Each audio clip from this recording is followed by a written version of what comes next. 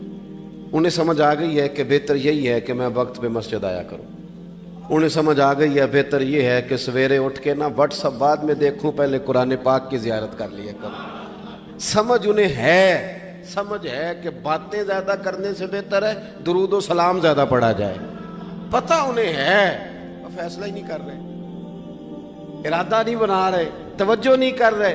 جب بہت زیادہ بندہ دنیا داری میں الجھ جاتا ہے نا، بہت زیادہ،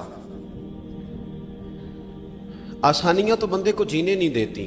پہلے انسان کہتا ہے کہ موٹر سائیکل ہو جائے نا تو چلو سفر آسان ہوگا، پھر موٹر سائیکل کہتا ہے ٹائر 2 ہیں، 4 ٹائروں والی ہونا، چلو مہران ہی ہو جائے خیر ہے، لیکن مہران میں بیٹھتے ہی اسے خیال آتا ہے کہ اس کی تو سیٹیں تنگ ہیں،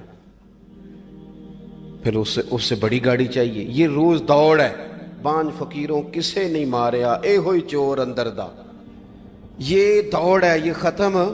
حضرت ابوبکر صدیق رضی اللہ تعالیٰ عنہ امیر تھے، ہمیں تو نا جی ایک سے ایک کھانا، اور آج یہ نہیں کھانا، آج میری مرضی کا کھانا، یہ میری مرضی کا، یہ میرے بچے کی مرضی کا، یہ فلانے کی مرضی کا، وہ خواہشات کا انبار۔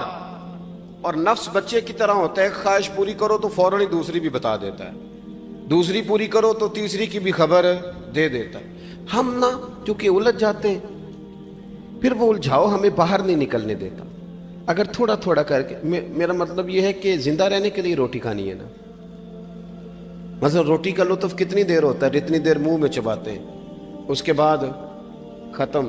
تو کپڑا تو پہننا تھا بدن چھپانے کے لیے، اس میں وہ کدھر سے آ گئی ساری کہانیاں جو آج بن گئیں۔ اور اتنے میں نے عجیب و غریب نظام دیکھا ہے کہ نوجوان ہے، اچھا بھلا سیانا آدمی، کپڑے اس نے تازے سلوائے ہیں، اور 99 لوگوں نے کہا ہے صحیح لگ رہا ہے، تو صرف ایک نے کہا ہے نہیں ٹھیک لگ رہا، وہ پریشان ہو جاتا ہے، کہتا ہے اس کا کچھ کروں۔ کیوں؟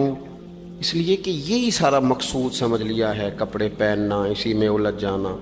میں اکثر دوستوں سے کہتا ہوں، میں خود کسی دوسرے کی بات نہیں کرتا، بہت زیادہ عمر نہیں میری، میں خود جایا کرتا تھا، شادی کوئی آ گئی تو 2-3 دن پہلے ابا جی کہتے تھے پرانے جوتے کچھ گنڈوا لا، کچھ پالش کرا لا، توڑے میں ڈال کے جانا موچی کے پاس، اس نے کچھ سیٹ کر دینے۔ اب کہاں رہ گیا جی یہ کام، چھٹی نہیں ہو گئی، اب کون سا ایسا سلسلہ ہے؟ وہ جو کہیں سے کپڑا تھوڑا پھٹ جاتا تھا نا، تو اماں اس کو اس طرح پیوند کراتی تھی کہ ڈیزائن بھی بن جاتا تھا اور کام بھی چل جاتا۔ کدھر گیا وہ دور؟ لیکن تکلیف دیکھ لیں آج پہلے سے زیادہ ہے، لڑائی پہلے سے زیادہ ہے، آزمائش پہلے سے زیادہ ہے۔ کیوں؟ جتنی بھی خواہشات آپ بڑھاتے جائیں گے نا، مقصد فوت ہوتا جائے گا۔ جتنی بھی مقصود سفر کرنا ہے، گاڑی دکھانا تو مقصود نہیں نا، لیکن ہمیں وہ والی گاڑی چاہیے کہ لوگ ایک دفعہ انگلی منہ میں ڈالیں کہ وہ اس گاڑی پہ بیٹھا ہوا ہے۔ ہم مقصد سے پیچھے ہٹیں گے جب پھر تکلیف میں آئیں گے، پھر آزمائش۔ زندگی میں ہم نے جو چیزیں مینج کی ہیں وہ ساری دوسروں کے لیے، ہمارے لیے کوئی شے بھی نہیں۔ ولیمے پہ گئے تاکہ برادری راضی ہو جائے، تعزیت کے لیے گئے تاکہ محلہ راضی ہو جائے، فلانا کام کیا تاکہ لوگ جو ہیں وہ میرے حق میں ہو جائیں۔ ساری زندگی دوسروں کے لیے جی کے گزار دی، اور آپ نے 99 نیکیاں کی، ایک خامی آئی تو لوگ تو وہ تھے جو پھر بگڑ گئے۔ بہتر نہیں بندہ رب کو ہی راضی کرے۔ واللہ ورسولہ احق ان یرضوا، اللہ اور اس کے رسول کا زیادہ حق ہے کہ انہیں راضی کیا جائے، ان کا زیادہ حق۔ اپنی زندگی میں معاملات کو ترتیب دیں، ایک مخصوص ذہن بنائیں، اتنا سویرے قرآن شریف پڑھنا ہے، اتنا درود پاک، اور یہ راز ہو ہمارا اور ہمارے رب کا، یہ راز ہو، اتنی دیر مصلی پہ بیٹھنا ہے۔ میرے ایک دوست ہیں ڈاکٹر صاحب، میں بیٹھا تھا تو وہ ایک شخص کو کہہ رہے تھے تیرے دل میں کچھ باتیں ہیں نکال دے تاکہ تیری ٹینشن ریلیز ہو جائے، تیری صحت ٹھیک ہو جائے گی۔ تو بندہ کہہ رہا تھا اچھا ٹھیک ہے ڈاکٹر صاحب۔ تو میں نے کہا کہ اگر آپ اجازت دیں تو ایک بات میں بھی کر لوں؟ نے کہا آپ بھی کر لیں۔ تو میں نے کہا ڈاکٹر صاحب کچھ دکھ بڑے ذاتی اور نجی ہوتے ہیں، بندہ کسی کے سامنے کہہ ہی نہیں سکتا، بڑے ذاتی قسم کے ہوتے ہیں وہ، آپ کسی کے سامنے جتنا مرضی کوئی قریبی ہو، وہ بندے کی اپنی اندر کی کچھ ایسی تکلیفیں ہوتی ہیں اندر کی، آزم گنڈاں دے وچ گنڈاں دس کیڑی کیڑی کھولا، بڑے مسئلے ہوتے ہیں، آپ کیسے بیان کر سکتے ہیں، سوال ہی نہیں پیدا ہوتا۔ تو کہنے لگا پیر صاحب حال تو ہوگا نا؟ میں نے کہا بالکل ہے، ہمیں ہمارے دین نے دعا سکھائی ہے، جو کسی سے نہیں کہہ سکتے وہ اپنے رب سے کہہ دو۔ اللہ کے حضور عرض کر دو، کشکول طلب دراز کر کے کہہ دو مالک یہاں پریشان ہوں، وہ بڑا کریم ہے، عطا بھی کرے گا اور پردہ پوشی بھی فرمائے گا۔ اپنے اللہ کے ساتھ اپنا تعلق مضبوط کریں، اپنی زندگی میں حسن اعمال کا پیدا کریں، اعمال کا، کہانیوں کا نہیں، باتوں کا نہیں، تصویروں کا نہیں، نئی سے نئی پکچر کا نہیں، اعمال کا، اور خوبصورت ترین طریقہ ہو۔ دیکھیں نا، مشکل سے بھی تو نماز پڑھنی ہے نا، سویرے ابا بڑے غصے میں تھے تو پھر مجھے اٹھنا ہی پڑا، تو اس طرح بھی تو پڑھنی ہے۔ تو اگر بندہ ذوق سے اٹھے اور ذرا سونا کر کے وضو کرے اور ذرا صحیح کر کے مصلی بچھائے اور سجدہ کرے تو ذرا ذوق سے کرے، مجھے سوز دے، مجھے ساز دے، مجھے نیم شب کا نیاز دے، دم سجدہ خود کو میں توڑ دوں، مجھے ایسا ذوق نماز دے۔ اس ذوق کے ساتھ آگے بڑھے۔ مقاصد جب بندہ سمجھ جاتا ہے نا، مقاصد، پھر اس کے لیے آسانی ہوتی ہے۔ میں نے عرض کیا تھا زیادہ باتیں نہیں کرنی، مقصود تو ایک پیغام دینا ہے۔ اب ہم نے جانے والوں کے لیے کیا کرنا ہے؟ ایک تو یہ کہ اپنا مقصد ٹھیک کرنا ہے کہ جو رخصت ہو گئے اپنے بزرگوں کو نا یاد رکھیں، اصل کام ہے ان کو بول کے بتائیے۔ سال کے بعد ختم بڑی اچھی بات ہے، سسماہی ششماہی سیماہی سب ٹھیک ہے، ان کو یاد رکھیں۔ حضور نہ یاد رکھتے تھے، اپنی والدہ کا ذکر کرتے تھے، اپنے والد کی بات کرتے تھے، اپنے دادا کا ذکر کرتے تھے، اپنے جانے سیدہ خدیجہ الکبریٰ رضی اللہ تعالیٰ عنہ وصال کر گئیں تو حضرت عائشہ کہتی ہیں حضور اکثر گھر میں ان کا ذکر کرتے تھے۔ اپنے بزرگوں کو یاد رکھیں، ان کا ذکر کریں، ان کو نا، والد کے لیے نا والد ہونا شرط ہے، پی ایچ ڈی ہونا شرط نہیں۔ والد کے لیے والد ہونا شرط ہے، مفتی ہونا شرط۔ والد ان پڑھ بھی ہو تو بچے کو سمجھانے کا سلیقہ سے اللہ اسے عطا کاری دیتا ہے۔ ماں بالکل ان پڑھ بھی ہو تو بچوں کو سمجھانے کا طریقہ اللہ اسے، ان سے سیکھیں۔ میرے والدہ اور والدہ دونوں اپنا نام نہیں لکھ سکتے تھے، تو میں اپنے دوستوں سے کہتا ہوں مجھے کبھی موقع ملے تو میں کئی جلدوں میں کتاب لکھ سکتا ہوں اپنے ماں باپ، اس لیے کہ وہ جو ہمیں سکھا گئے، جو بتا گئے، وہ انہی کا خاصہ تھا۔ تو اپنے ایک تو جانے والوں کو یاد رکھیں، دوسرا ان کے لیے دعا کریں تو درد سے کریں، سونی کر کے کریں، صحیح کر کے کریں، اکیلے بیٹھ کے کریں۔ دعا کا سب سے زیادہ تعلق آپ کے دل کی آواز کے ساتھ ہوتا ہے، اور جس طرز میں حضور نے ہمیں حدیث سکھائی ہے نا، اس رنگ میں کبھی آپ حدیث کو سیکھیں، سمجھیں نا۔ حضور فرماتے ہیں جس طرح دریا میں ڈوبنے والا سہارا تلاش کرتا، دریا میں اسے کتنی کو جلدی ہوتی ہے، غوطے لگ رہے ہوتے ہیں، وہ اس طرح کا نہیں ہوتا کہ میں عصر کی نماز کے بعد پھر آؤں گا تجھے نکالنے، اس طرح تو نہیں نہ ہوتا۔ دریا میں ڈوبنے والا جس طرح کشتی سہارا تلاش کرتا ہے، حضور فرماتے ہیں اس طرح قبر میں جانے والا دعاؤں کا انتظار کرتا ہے۔ آپ نے دیر کر دی دعا مانگنے میں، ختم دلانے میں دیر کر دی، کت صبح و شام ہمہ وقت دعا۔ ابھی آپ آیتیں سن رہے تھے سورہ ابراہیم کی، اللہ نے نماز میں رکھ دی، ربنا اغفر لی ولی وللمؤمنین یوم یقوم الحساب۔ ایک تو نے یاد رکھیں، خوب دعا کریں، اور دوسرا کوشش کریں کہ وہ جو نیکیاں کرتے تھے وہ نیکیاں بھی جاری رہیں، جن لوگوں سے ان کا اچھا تعلق تھا وہ تعلق بھی قائم رہے۔ یہ بھی کوشش کریں کہ ان کے لیے صدقات و خیرات کریں، اور قیمتی صدقہ دیں۔ قیمتی، میں بات ختم کرنے لگا ہوں، بس قیمتی صدقہ دیں، قیمتی۔ 15 تولے سونا گھر میں پڑا ہوتا ہے، قیمتی ہوتا ہے نا۔ کبھی کسی نے چوک میں بتایا کہ آج 15 تولے سونا میرے گھر میں پڑا ہے؟ بولو نا، لگتا ہے تو سن 10 چھڑنا ہے۔ اگر گھر میں 50 لاکھ روپے کیش پڑا ہو تو چوک میں گلی میں آ کے آپ بات کریں کہ گھر میں پیسے پڑے ہیں، کیوں؟ کہ وہ قیمتی ہیں، کوئی لے نہ لے۔ تو یہ جو 5000 مسجد دیکھ کے سارے محلے کو بتاتے ہو، یہ بھی صدقہ تھا، یہ بڑا قیمتی چیز تھی، یہ بتانے والا نہیں تھا، یہ تو نیکی تو قیمتی تھی۔ قیمتی چیز جو ہوتی ہے وہ تو چھپائی جاتی ہے کہ بتائی جاتی ہے۔ یہ جو بیٹیاں ہیں نا اسلام کی، مائیں بہنیں، یہ قیمتی ہیں، اس لیے اسلام انہیں کہتا ہے تم گلیوں اور چوکوں میں آنے والی نہیں، قیمتی چیزیں گھر کے اندر رہا کرتی ہیں۔ تم قیمتی چیزیں ہو، تمہارا وجود قیمتی ہے، تم کبھی ماں ہو، کبھی بیٹی ہو، کبھی بہن ہو، کبھی بیوی ہو، قیمتی ہو، اس لیے تمہیں اسلام کہتا ہے کہ گھر کے اندر رہو گی تو تمہاری قیمت رہے گی. کچھ چیزیں ایسی ہیں جو چوکوں میں گلیوں میں پھیل جائے تو ان کی قیمت نہیں رہتی. اس لیے تمہیں کہا جاتا ہے کہ گھر میں رہو. یہ جو تمہیں چوکوں میں لاتے ہیں یہ تمہیں بے وقت کرنا چاہتے ہیں, بے قیمت کرنا چاہتے ہیں. انسان تھوڑی دیر کے لیے, اگر تھوڑی دیر کے لیے غور کرے تو بڑے بڑے جانور انسان سے بڑے طاقتور ہیں, لیکن اللہ نے ان کی نکیل انسان کے ہاتھ میں تھما دی. اتنا بڑا جہاز ہے, ٹنوں وزن لے کے چل رہا ہے, انسان کے بس کی بات نہیں کہ وہ کئی لوگ لگ کے بھی اس کو اٹھا سکیں, لیکن اللہ نے اس کے قبضہ و اختیار میں کر دیا ہے. فرمایا هو الذی خلق لکم ما فی الارض جمیعا, زمین میں جو کچھ ہے سارا تیرے لیے بنایا ہے, آسمان میں جو ہے سارا تیرے لیے بنایا ہے. وما خلقت الجن والانس الا لیعبدون, فرمایا کل کائنات میں نے تیرے لیے بنائی ہے اور تجھے میں نے اپنی عبادت کے لیے پیدا فرمایا ہے. تو جنوں اور انسانوں کو اللہ نے اپنی عبادت کے لیے تخلیق فرمایا.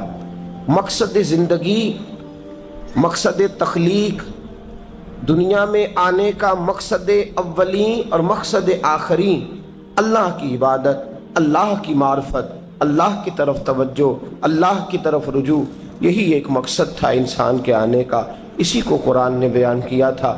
اپنے اپنے مقاصد, درود شریف پڑھنے والے بلند صلاۃ و سلام علیکہ یا سید یا رسول اللہ. اپنے اپنے مقاصد, اپنے اپنے معاملات کو ہم نے ترتیب دے لیا ہے. صبح سے شام تک کے معاملات سارے کے سارے ہمارے ذاتی, نجی اور ہمارے اپنے بنائے ہوئے مقاصد کے تحت گزر رہے ہیں. حالانکہ رب کریم نے فرمایا کہ انسان میں نے تجھے اپنی عبادت کے لیے بنایا ہے, اپنے لیے تجھے بنایا ہے. تو میری بارگاہ میں سجدہ ریز ہو, تو میری بارگاہ کی طرف توجہ کرے, تو میرے لیے تسبیح پڑھے, تو تحلیل کے جملے بولے, تو تکبیر کہے, تو میرے محبوب پہ نازل ہونے والے قرآن کی تلاوت کرے. تجھے تو اس لیے بنایا تھا. عبادت کا معنی یاد رکھیے گا, عبادت کا معنی فقط نماز پڑھنا نہیں, عبادت کا معنی صرف نماز پڑھنا نہیں. نماز عبادت کا ایک جز ہے, نماز عبادت کا ایک حصہ ہے. عبادت نماز پڑھنے کا نام نہیں, عبادت روزہ رکھنے کا نام نہیں, عبادت صرف اور صرف حج کرنے کا نام نہیں, فقط ذکر فکر کرنا عبادت نہیں, بلکہ اللہ کا حکم ماننے کا نام عبادت ہے. خدا رسول کی بات ماننے کا نام عبادت ہے. جہاں جانے کا خدا حکم دے وہاں چلے جاؤ, یہ عبادت ہے. جہاں جانے سے منع کر دے وہاں کبھی نہ جاؤ, یہ عبادت ہے. اگر نماز پڑھنے کا نام ہی عبادت ہوتا تو پھر فجر کی فجر کے وقت کیوں پڑھنی پڑتی, پھر ظہر میں ہی کیوں فرض ہوتی, پھر عصر کا وقت مغرب میں جا کے کیوں نہ شروع کیا جاتا, پھر انسان کی مرضی تھی جب پڑھ لیتا. فرمایا نہیں, عبادت میری ہے, اصل میری اطاعت ہے. میں جب کہوں کہ یہ فجر کا وقت ہے تو تجھے فجر مان کے پڑھنا, جب کہوں ظہر کا وقت ہے تو ظہر مان کے. ہم نے عبادت کو مخصوص کر دیا. مسجد میں چلے جانا, نفل پڑھ لینا, کچھ دیر قرآن شریف پڑھ لینا, کچھ دیر اللہ کی عبادت کر لینا, کچھ دیر ذکر اذکار کر لینا, اس کا نام عبادت ہے.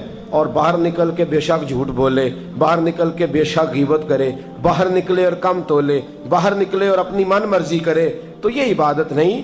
اس لیے کہ ہم اس خدا کے ماننے والے ہیں جو صرف مسجد میں نہیں ہوتا بلکہ جلوہ تیری ذات کا کو بکو ہے.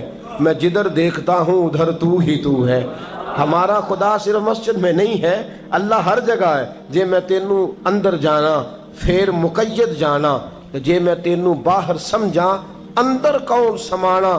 اندر بھی تویں باہر بھی تویں وچ بلا کون نمانا. اصل بات یہ ہے کہ جب خدا ہر جگہ ہے تو اللہ تبارک و تعالیٰ کا حکم ہر جگہ ماننا ہے, ہر جگہ اطاعت کرنی ہے, ہر لحاظ سے.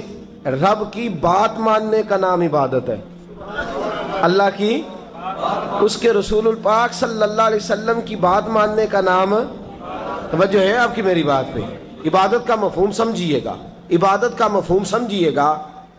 ہمارا وہ دین نہیں جو پنڈتوں جوگیوں راہبوں کا مذہب ہے کہ جنگلوں میں نکل جاؤ تسبیح لے لو, میں کھٹکتا ہوں دل عالم میں کانٹے کی طرح اور تو فقط اللہ اللہ اللہ. یہ مذہب نہیں. ہمارا دین کہتا ہے مسجد میں بیٹھ کے جو ذکر کرے گا اسے بھی ثواب ملے گا، اور جو محنت کر کے کما کے بچوں کو کھلائے گا اسے بھی ثواب ملے گا۔ ہمارا دین یہ کہتا ہے جو مسجد میں بیٹھ کے قرآن پڑھے گا اسے بھی ثواب ملے گا، اور جو گلی میں پڑا ہوا کانٹا اٹھا دے گا اسے بھی اللہ اجر عطا فرمائے گا۔ اللہ کا حکم ماننا، اللہ کا حکم ماننے کا نام عبادت۔ محمود غزنوی کے پاس ہیرا ہے، محمود غزنوی کے بڑے غلام تھے تو ایک بڑا پیارا تھا اسے، آپ جانتے ہیں اس کا نام کیا تھا؟ ایاز محمود غزنوی کو بڑا تو حسد شروع ہو جاتا ہے ہر جگہ، الا ماشاءاللہ لوگ کہنے لگے بادشاہ ہر وقت اسی کو پیار کرتا رہتا ہے، ہر وقت اسی کی طرف توجہ کرتا رہتا ہے۔ بادشاہ نے ایک دن آزمانا چاہا، اتنا ہیرا تھا، موٹا ہیرا بادشاہ کے پاس۔ بادشاہ نے ایک وزیر صاحب کو بلایا، کہا یہ اینٹ پکڑو، ہیرے پہ مارو، اسے توڑ دو۔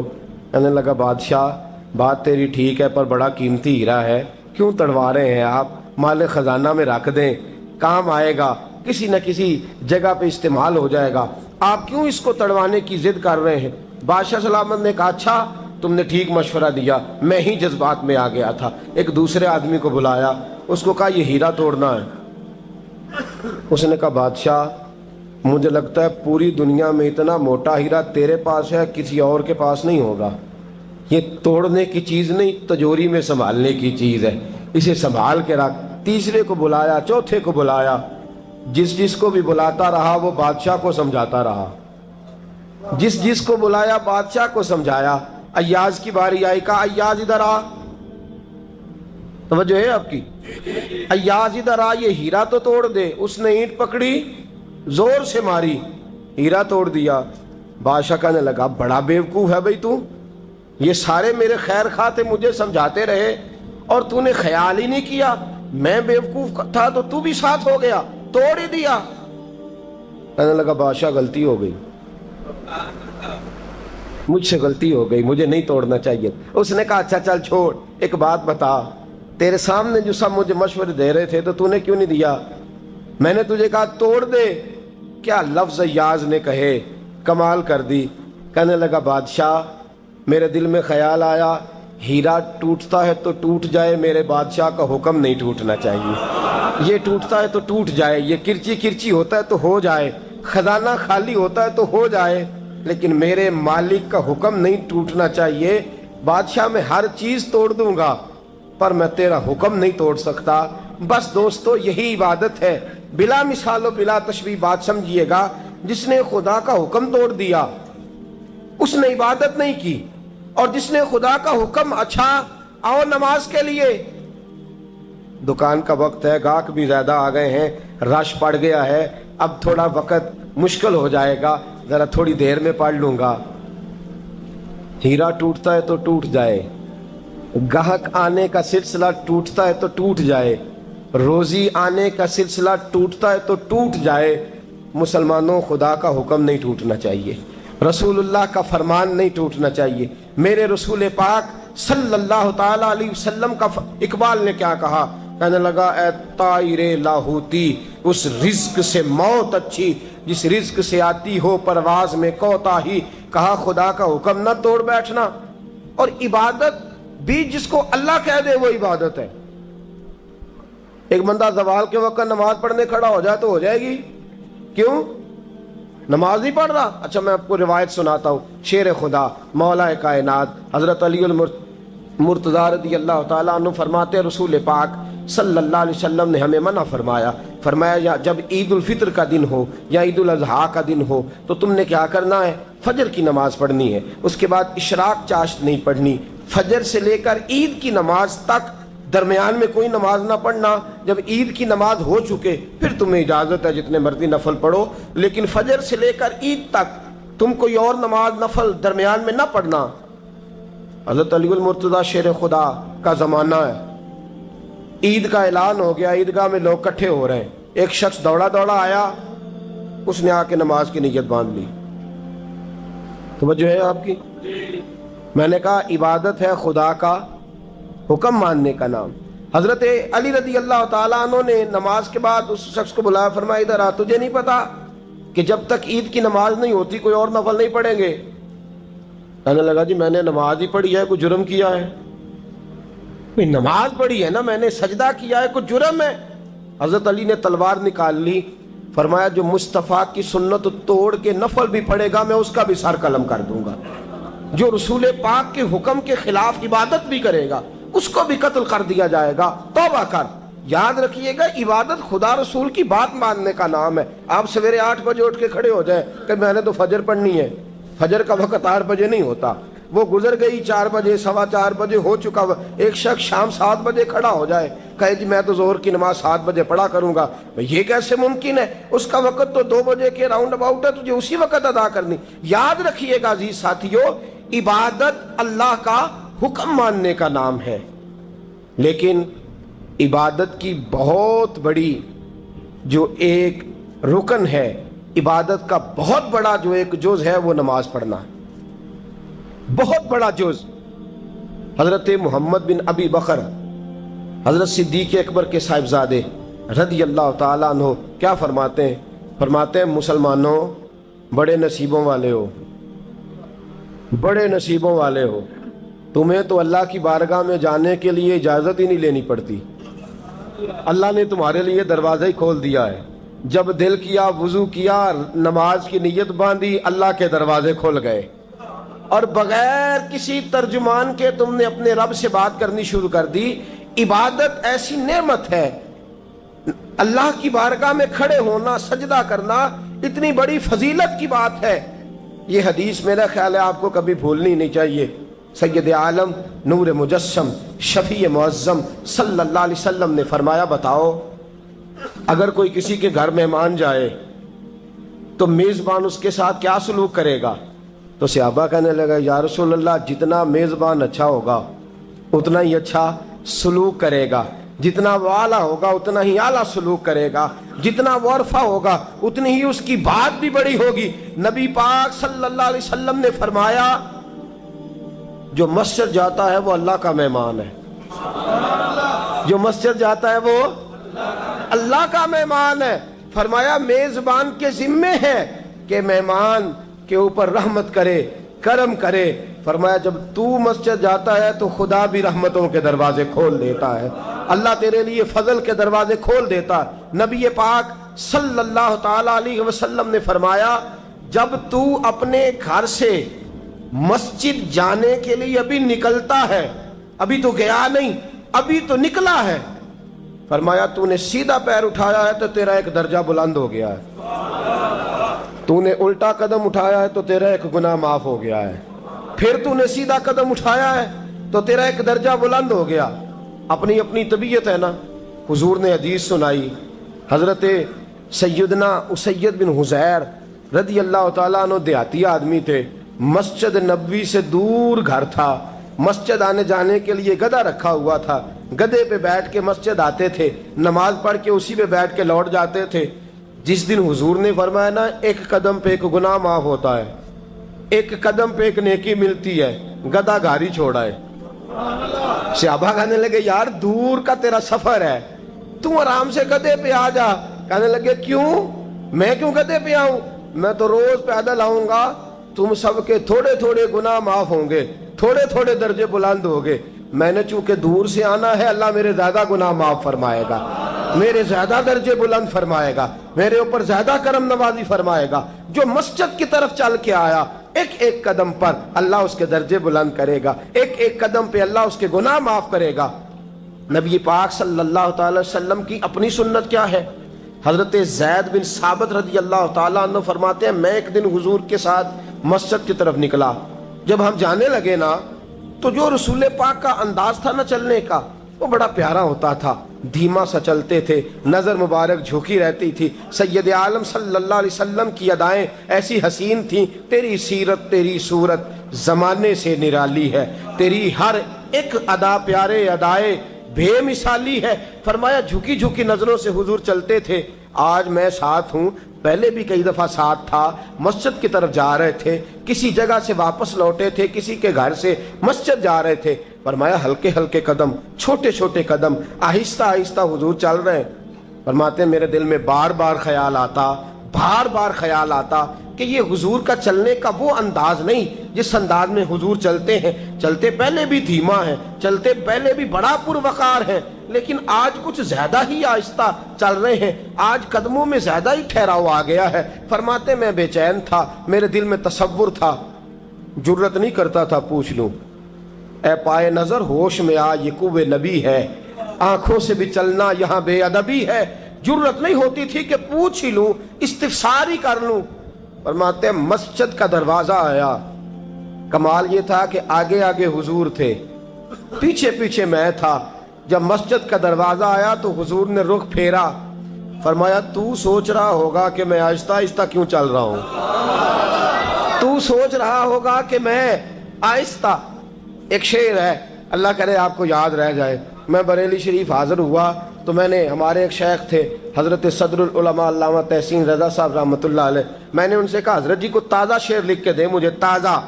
تو کہنے لگے لو تازہ شعر آیا ہے، ابھی لکھا ہے. اعلیٰ حضرت فاضل بریلوی کے بھائی تھے مولانا حسن رضا، ان کے پوتے ہیں مولانا تحسین رضا رحمۃ اللہ تعالیٰ علیہ. 2008 میں آپ کا وصال ہوا. تازہ شعر لکھا. کہنے لگے علم غیب رسول کے منکر اس حقیقت کو بھول جاتے ہیں. اللہ کرے آپ شعر کے حسن کو سمجھیں، اور جو شعری ذوق کے لوگ ہیں وہ سمجھے کہ بات کہاں سے چھیڑی ہے، کہاں تک گئی ہے. علم غیب رسول کے منکر اس حقیقت کو بھول جاتے ہیں. غیب مانا کہ راز ہے لیکن راز اپنوں سے کب چھپاتے ہیں. علم غیب رسول کے منکر اس حقیقت کو بھول جاتے ہیں. غیب مانا کہ راز ہے لیکن راز اپنوں سے کب چھپاتے ہیں.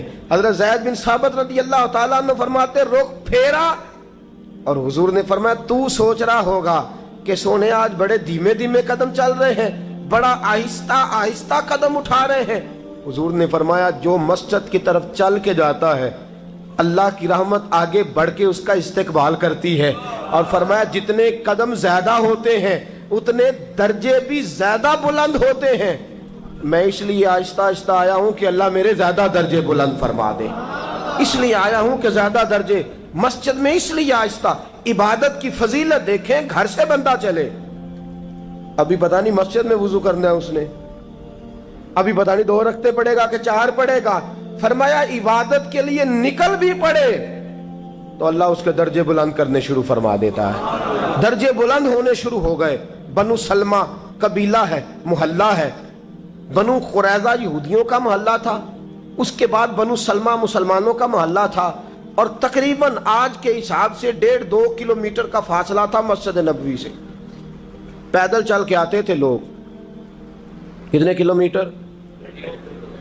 پیدل چل کے آتے تھے، وہاں سے پیدل آتے تھے نماز پڑھنے. مسجد نبوی کے ساتھ یہودیوں کے مکان تھے، انہوں نے وہ جگہ خالی کر دی.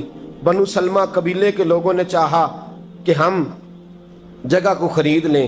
نبی کریم علیہ السلام کو پتہ چلا، حضور نے بلایا، فرمایا مجھے پتہ چلا ہے تم مسجد کے قریب آنے لگے ہو، ویسے ایک بات میرے دل میں ہے، میرا دل کرتا ہے کر دوں. صحابہ مسجد کے قریب رہنا پسند کرتے تھے، اور آج کل جی اے مولوی سون نہیں دیں دے.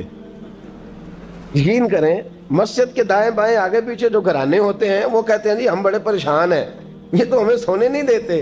صحابہ قریب رہنا. آپ دیکھیں نا، نبی کریم علیہ السلام کا گھر دروازہ مسجد میں کھلتا ہے، حضرت صدیق اکبر کا گھر دروازہ مسجد میں کھلتا ہے، سیدہ فاطمہ جناب علی کا آستانہ دروازہ مسجد میں کھلتا ہے. صحابہ مسجد کے قریب رہنا پسند کرتے تھے. بنو سلمہ قبیلے کے لوگوں نے چاہا ہم بھی قریب آ جائیں. حضور نے بلایا، فرمایا مجھے پتہ چلا ہے تم مسجد کے قریب آنا چاہتے ہو. یا رسول اللہ دور سے چل کے آنا پڑتا ہے، ارادہ ہے قریب آ جائیں. حضور نے فرمایا دور ہی رہو، تم اس طرح کرو دور ہی رہو. کہا یا رسول اللہ کیا مطلب؟ فرمایا فرشتے جب بھی نیکیاں لکھتے ہیں عبادت کی، ابھی تک تمہارا پہلا نمبر ہے، ابھی تک تمہارا پہلا نمبر ہے. یا رسول اللہ کیا مطلب؟ فرمایا اس لیے کہ تم دور سے چل کے آتے ہو تو اللہ تمہیں زیادہ اجر عطا فرماتا ہے. آخر دعوانا ان الحمدللہ رب العالمین. اللهم صل على سيدنا ومولانا محمد. اللهم صل على سیدنا و مولانا محمد. اللہ کے شیر ہے در کرار پر درود. اللہ کے شیر ہے در کرار پر درود. اللہ کے شیر ہے در کرار پر درود. حضرت حسن حسین کے کردار پر درود. اللہم صلی علی سیدنا